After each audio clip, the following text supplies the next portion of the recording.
Hi everyone, my name's Kay Kalthoff and welcome to a Stamping to Share video. Today I'm going to share with you how to create this card, and it is actually fairly easy and quick to make, even though it looks rather complicated.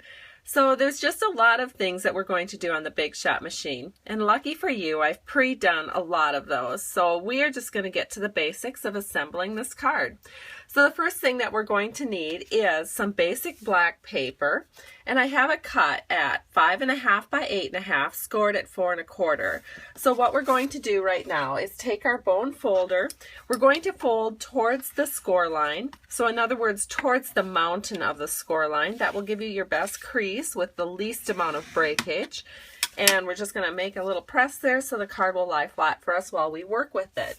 We're going to do the inside panel first. I have a piece of Whisper White at 4 by 5 1/4, and then you can see that I took a coordinating piece of Designer Series paper. This Designer Series paper is called Everyday Chic, and it's 1/2 inch by 4 inches.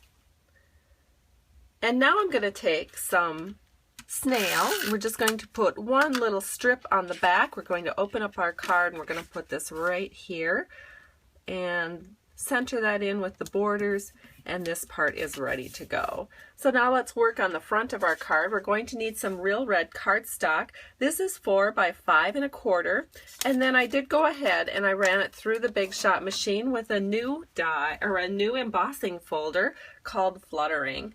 And when you open it up, you can see that I have all of these really nice butterflies, and hopefully you can see that. So now we're going to take some multi-purpose liquid glue, and we only need a little strip all the way around, and then we'll set this onto the front of our card.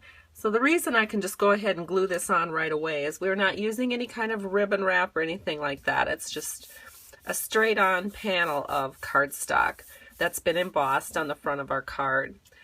The next thing that we're going to do is we're going to start our layering. So the first layer is going to be one of our tea lace doilies. So I'm just going to put this on with some snail, nice and quick, and we will just center this in so that it's at the top part of our card, just like so.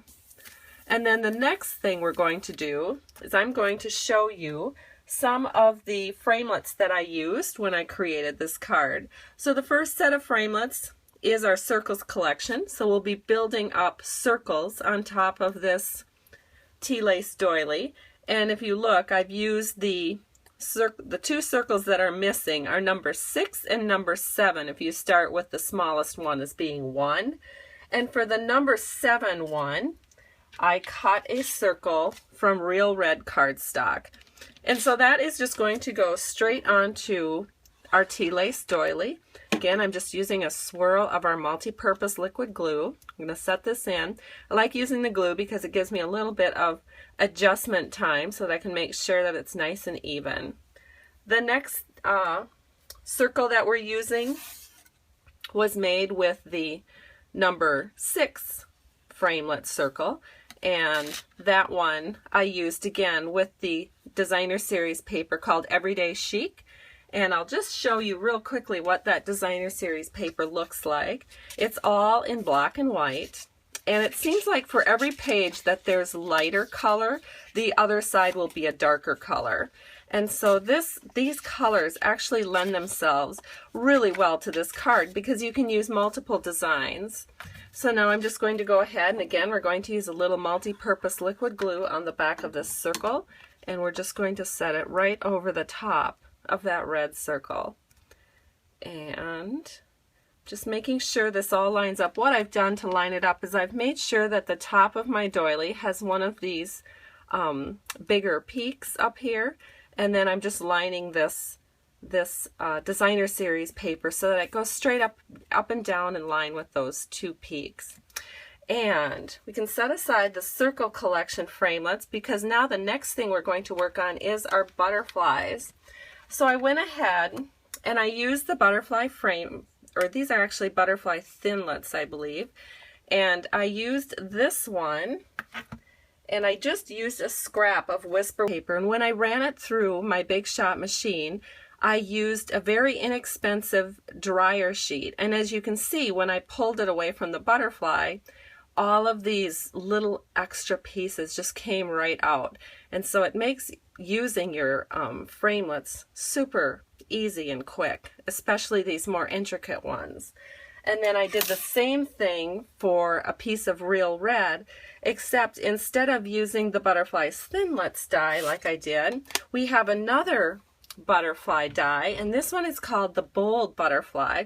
You can purchase it as part of a set with the watercolor wings, and I use this smaller one that has the intricate cuts. And again, I used real red paper, but I also put a very inexpensive dryer sheet on the back, and as you watch, you can see how when I pull it out, it just pulls all those little excess pieces out with it. And then if there are any left, they just pop out super easy. So this has just been wonderful, this dryer sheet idea. The next thing I'm going to do is just go ahead and layer these butterflies together. So I'm just going to take a glue dot onto this red butterfly, and we are going to set that right over the top of the white butterfly. And then, to add a little decoration to this butterfly, I have these perfect white accents. They're new to the Stampin' Up! Catalog. And I'm just going to take my paper piercing tool, and I'm just going to lift up one of these. And now I can set it right on top of my butterfly, and it just gives such a nice accent to these butterflies. It looks so pretty. So then, we just need to put a dimensional on the back here just to lift that a little bit away from the card. So I have my dimensionals right here. And you can use a full dimensional or a half dimensional. I don't know if you know this, but if you take your scissors along the side of your sheet of dimensionals and you just clip up right between these little mountains right here, you'll end up with half dimensionals like this. And so I'm just going to put this right on the butterfly in the back here, and it just fits perfect. And then we can just raise it right up on top of this circle. And we'll just set him in right here so he's nice and centered. And there we go. That is so pretty. Now the last thing we want to do is add a hello to the bottom. And so the last set of thinlits I'm going to use are these greeting thinlits. They are also new to our latest catalog, and I'm going to use the hello. And again, I ran it through the Big Shot machine, and here's my little hello.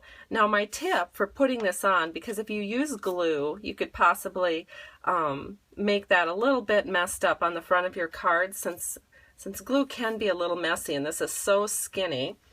And so what I like to do is use my silicone sheet and some snail, and I can put my snail right on the back of this really skinny hello cutout. And the silicone will prevent the snail from sticking onto the silicone. And then if it's sort of like webbing out from your words, you can just take your paper piercing tool and just sort of scoot that away from those long lines. And then it's ready to go right onto your card. So I love the silicone sheet for that purpose. So we're just going to center this in down here on the bottom lower right. Make that nice and even. And our card is complete. So I hope you've enjoyed this tutorial. It's been a lot of fun sharing this with you, and I hope you have a great day. I truly appreciate you, and if you need a demonstrator, please don't hesitate to stop by my blog. It's www.stampingtoshare.com. Bye-bye.